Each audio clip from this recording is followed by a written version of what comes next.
Josh, this is that opportunity that you guys have sort of been waiting for, to play a team like this, the offense they want to run, the way they want to throw the ball.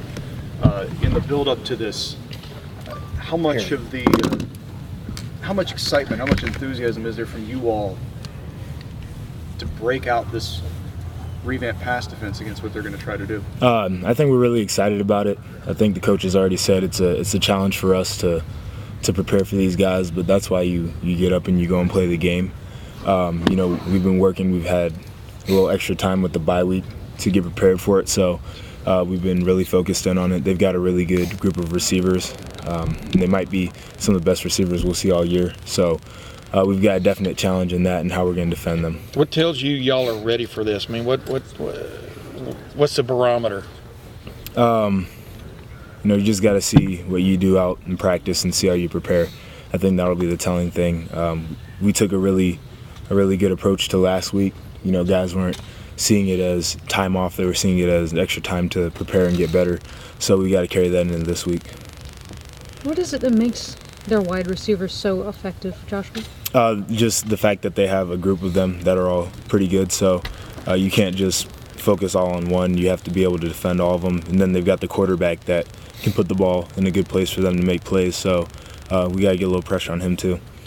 When you guys play other teams from Ohio, do you notice that they play maybe a little bit more inspired with a little bit more emotion than maybe a team from outside the state? Yeah, it's always fun to get another team from Ohio, because a lot of the guys on those teams are from Ohio too, and they all dreamed of playing here. So you usually get their best shot from them. And Cincinnati's a really good school, so it'll be the best two Ohio teams going at it, and so we've got to really prepare for them. I know that we're going to get a great shot from them. We've got coaches on our staff that have Cincinnati ties, so they know what to expect too, and they're going to get us prepared for it. Josh, you're one of the leaders on this defense. How do you lift up a guy like Noah, who's going through some stuff and still was practicing with you guys last week after that? And what's the situation like, just being on the defense with him now? This is the time where you got to surround him with people who care, and you can't abandon him. And I think that guys on our team understand that he's dealing with a really tough thing in his life, and that we're going to get him help. But to be around him, I think, has made a difference. Guys are looking after him. You put an arm around him and you try to help him. It's the most positive thing you can do. How's the spirits been, you think? Pretty good. And, going through something like that, I couldn't imagine. He's got a lot to deal with. There's a lot on his plate, and people are saying, some negative things about him. He realizes it. But when he's surrounded by us and he gets around people that he knows care, I think he becomes a little bit of a different person knowing that he's got these guys around him. Do you talk football with him, or is that almost a distraction from what he needs to focus on right now? We just, whatever he wants to talk to us about, in terms of if he wants to talk football, we'll talk football. But I think guys are just there to support him. I know that he's not practicing right now, but is he still around you guys a lot? A decent amount, and guys will go out of their way to say hi to him or visit him at his apartment. I think it's the right thing to do, and we've got a group of guys, especially on our defense, who care a lot about him. So we want to be there to help him. Gunner Keel, when you hear the quarterback's name and his name's Gunner, what does that tell you firsthand? Right off. It's one of those names. It's like there's that kid who, I don't know what team he's on, but his name is Speedy. So. Yeah, Speedy Noyle. Yeah. It's like Gunner, you throw the ball around. So put some pressure on him. He's looked pretty impressive in these first couple of games. So we'll have to find some new ways to maybe get after him a little bit.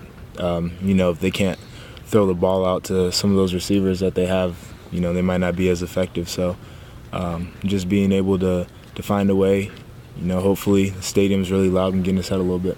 What stands out about him, though, when the video you watched of him, I'm talking about the quarterback, is it he'll just stand there and just at the last second let it go? Well, what just stands out about him? He doesn't do a lot of running, it doesn't look like. No, but he's a smart quarterback, and he's got a really good arm. And we watched some film yesterday, and I saw him make one throw that was, pretty good looking on there. And I said, if he stands back there, he can make throws like that. So it's a challenge to the front seven as well as the back seven this week. We got to be able to cover him, but we got to definitely find some ways to get pressure. Joshua, when this new defense was introduced to you guys in the off season and spring and stuff, was there was there an actual, like, I don't know if y'all, I'm sure y'all didn't go yeah, but I mean, you know, what was it like? I guess was there an excitement, I guess, in the room that maybe things were going to change a little bit? Yeah, and you know, when you hear the word aggressive as a player, that's something that is one of those buzzwords that you really get excited about. So, you know, when Coach Fick was talking about the new defense going in, he said it's going to be really aggressive, and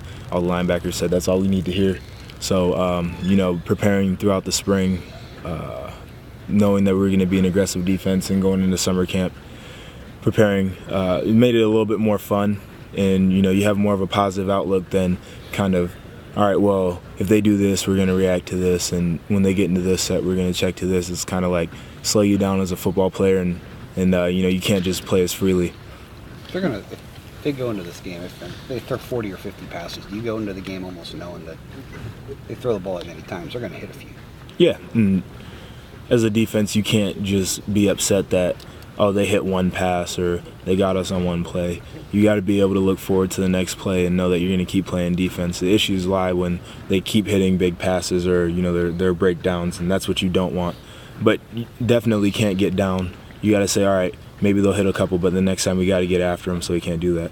You alluded to this earlier. They have 12 different guys who've caught a pass, 7 different guys who've caught a touchdown pass. What's the key to stopping a team like that distributes the ball around that much?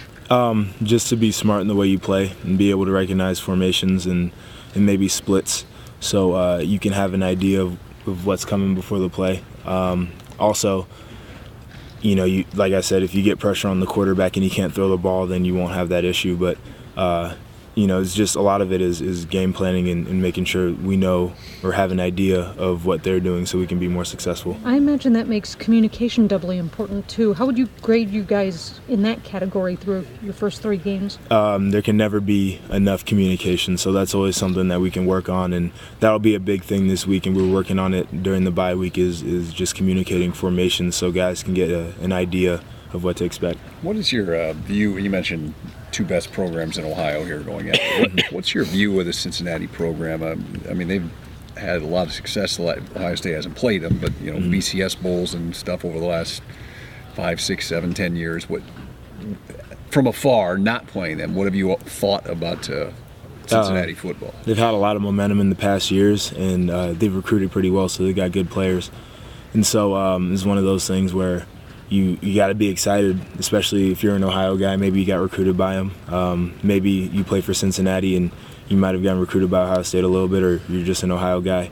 You get excited when you put Cincinnati and Ohio State together. You know, it's a big game and it's a night game in the shoe. So for them, I know they're going to be really pumped, and for us, it's got to be one of those games that we go out there and we've got to give it our all, knowing that they're going to come in with their best shot. You guys had a chip on your shoulder going into the Kent State game, and it seemed to show. What's the chip on the shoulder this week? We got to go out there and prove it again, especially for our pass defense. And people were really critical of that last year. It's one of those chances to prove what we've done. And then, you know, last time we were out in the shoe for a night game, it didn't go the way we wanted it to. So we got to go back out there and prove what we can do. Talk about that criticism a little bit that you guys received last year. A lot of that criticism was directed at Luke, a guy that you're pretty close with. Do you go out there almost with the intent to play for a coach? I mean, is it that, not to sound cliche or corny, but do you go out there with that mindset? Yeah, I mean, you go out there with a little chip on your shoulder, knowing that they're talking about your coach, and then, you know, if you take pride in your unit, like Coach Meyer says, then you're going to go out there and play hard anyway, knowing that your coach is on the line a little bit. And so we go out there, linebackers, definitely, we have a deep bond with our coach, and so I think that helps us play a little bit better. But at the end of the day, you just know you got to go out there and get the job done.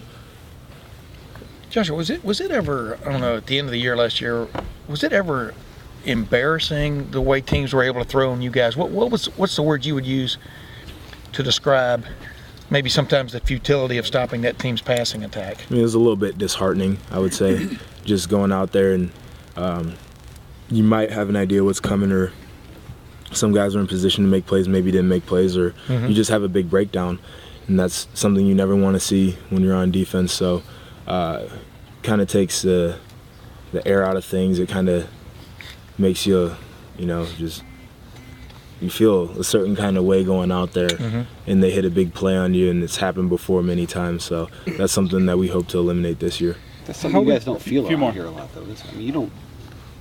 To hear an Ohio State player say he felt disheartened, you don't get to experience that here. No, that's something that we don't do here, and I mean we've done a great job, I think, in most facets of the game of eliminating that. I think toward the end of last year, we just we didn't make the improvements that we needed to over the year, and it kind of showed. So this year we're working hard to make sure that doesn't happen. We spend a ridiculous amount of time, and guys on their own taking initiative to watch film and grade themselves and be critical of themselves instead of just putting it all on the coaches, I think is a big difference from last year. Looking at the linebackers, just how would you describe Darren Lee's impact this year and just what he's like on and off the field? Darren's had a really big impact, and he's a guy who last year he went through it a little bit, and I think it was a good thing for him to kind of have his eyes opened up and be able to work in and play football with the scout team just so he could learn the game a little bit. And you see what he's done this year. He makes big plays, and he's a guy who's really explosive, and he's a trigger guy who goes. And then off the field, he's one of those guys who's in the film room a lot, and so he's really knowledgeable about the game. And we spend a lot of time around each other, and he's just a funny guy. He's always got energy, and sometimes you're like, Darren, you got to chill a little bit. But a lot of the times it's good because you might come in here after a day of classes and some of the young guys will be like, and Darren's like, we got to go. And so he gets guys going. One more. Coach Hinton was just saying that this team had 3 good days of practice during the off week.